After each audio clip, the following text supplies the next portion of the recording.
Dans la vie, il vous arrive souvent de tomber malade, constamment être malade. Vous passez de hôpital après hôpital, médecin après médecin, médicament après médicament. Euh, on vous soigne, vous vous remettez, un mois après, vous retombez. On vous soigne, vous vous remettez, 5 mois après, vous retombez. C'est-à-dire, vous êtes soigné par un médecin, le médecin vous soigne, vous repartez à la maison, vous retombez. Ce genre de cas-là sont des cas très isolés où il faut souvent prendre ça au sérieux et chercher une très profonde délivrance. Car vous avez des entités qui vous possèdent sans que vous le sachiez et qui vous donnent des maladies. Soit ce sont des entités négatives envoyées par des tiers gens qui sont jaloux de vous. Ou alors, il peut aussi arriver que votre esprit, avant d'entrer dans votre corps, était touché par un problème spirituel. Car n'oubliez pas que le fœtus n'est qu'une enveloppe, c'est-à-dire le corps biologique n'est qu'une enveloppe, ce n'est qu'un véhicule biologique, ce n'est pas nous-mêmes. Mais par contre, l'esprit, c'est nous-mêmes exactement.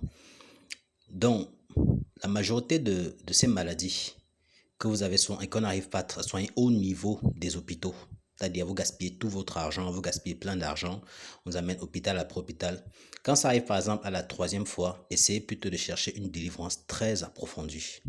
Très approfondie. Ce genre de délivrance ne se font jamais, comme je dis toujours, en une semaine ou en 5 minutes, comme beaucoup de soi-disant prophètes, pasteurs le disent ou font. Ce genre de délivrance a un suivi très particulier qui peut durer quelquefois 1 an, 2 ans, 3 ans, jusqu'à ce que la personne se rétablisse complètement. Et après même ces délivrances, quand la personne s'est rétablie, au fait, on devrait continuer à lui donner des prières de délivrance. C'est-à-dire, elle doit continuer à prier normalement, mais ajouter des prières de délivrance pour ne pas retomber. Pourquoi? Parce que ces entités, le plus souvent, quand elles sont chassées, ils mettent toujours des chips spirituels, c'est-à-dire des clones spirituels dans vos corps. Ce qui fait que vous les chassez, ils partent et un jour, ils mettent des repères.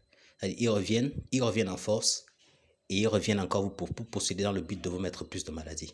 Donc, si vous ne trouvez pas la guérison chez les médecins, à l'hôpital ou quoi que ce soit, cherchez toujours la voie des délivrances.